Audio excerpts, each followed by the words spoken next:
దేవరాపల్లిలో రైతుల కష్టాలు తెలుసుకోవడానికి జగన్మోహన్ రెడ్డి గారు వచ్చారు.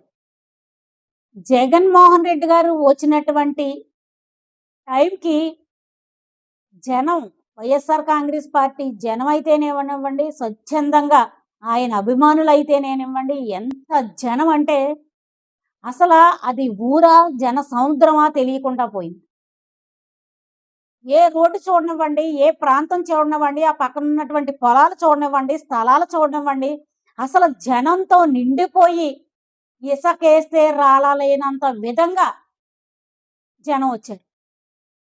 జగన్ గారు సీఎంగా ఉన్నప్పుడే కాదు, ప్రతిపక్ష నేతగా ఉన్నప్పుడు కూడా ఎప్పుడు ఆయన వచ్చిన ఏరియాకి జనం తండోపతండాలుగా వస్తారని ఆంధ్ర రాష్ట్ర ప్రజలందరికీ కూడా తెలుసు. అయితే తెలుగుదేశం వాళ్ళకి అది ఎప్పుడు కూడా జీర్ణించుకోదు. చంద్రబాబు నాయుడు గారు సీఎంగా ఉన్నప్పటికీ, బలవంతంగా ప్రజలను తరలించినప్పటికీ, ఎక్కడ ఏ సమావేశం పెట్టినటువంటి పరిస్థితుల్లో కూడా చంద్రబాబు నాయుడు గారు స్టేజ్ ముందు పట్టుమని 10 మంది ఉండట్లేదు. కానీ జగన్మోహన్ రెడ్డి గారు సమావేశం గానివ్వండి, ఎక్కడైనా పరామర్శలు గానివ్వండి ఉంటే, జనం స్వచ్ఛందంగా ఏ విధంగా పరుగులు తీస్తున్నారో మనందరం కూడా గమనిస్తా ఉన్నాం. అయితే జగన్మోహన్ రెడ్డి గారు ఎక్కడ ఏ సమావేశం పెట్టినప్పటికీ కూడా ఆంధ్ర రాష్ట్రంలో నలుమూలల ఎక్కడ ఏ సమావేశం పెట్టినప్పటికీ ఎక్కడ ఏ మిస్టేక్ ఎప్పుడు జరగలేదు, జరగబోదు కూడా.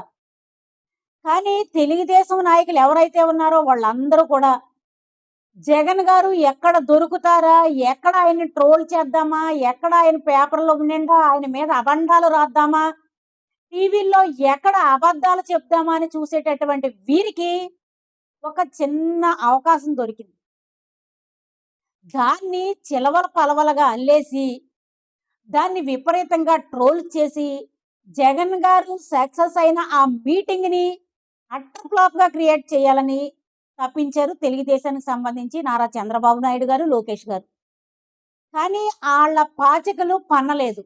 అక్కడ ఏదైతే దేవరాపల్లిలో సమావేశం జరిగిన ఏరియాలో చిన్న హోటల్ ఉంది. ఆ హోటల్‌కి సంబంధించి చందన వరలక్ష్మి, దివ్య అనేటటువంటి ఇద్దరు వ్యక్తులున్నారు.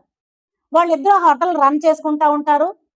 జగన్ గారొచ్చిన సమయంలో అభిమానులు గానివ్వండి, కార్యకర్తలు గానివ్వండి, జనాలు విపరీతంగా వచ్చి తోపులాటలో అక్కడున్నటువంటి సామాన్లు కొన్ని చెల్లాచెదరయ్యాయంట. దేవుడి పటాలు కింద పడ్డాయంట.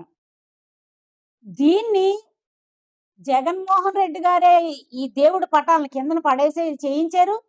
ఈ హోటల్ అంతా ధ్వంసం చేయించారు అని ఒప్పించడానికి ఆ హోటల్ మేనేజ్మెంట్‌ని ఒప్పించి జగన్ గారి మీద స్టేట్మెంట్ ఇప్పించి దీన్ని చాలా పెద్ద ఇష్యూ చేయాలని తెలుగుదేశానికి సంబంధించినటువంటి చంద్రబాబు, లోకేష్ అదే విధంగా కోటరీ అంతా కూడా ప్రయత్నం చేశారు.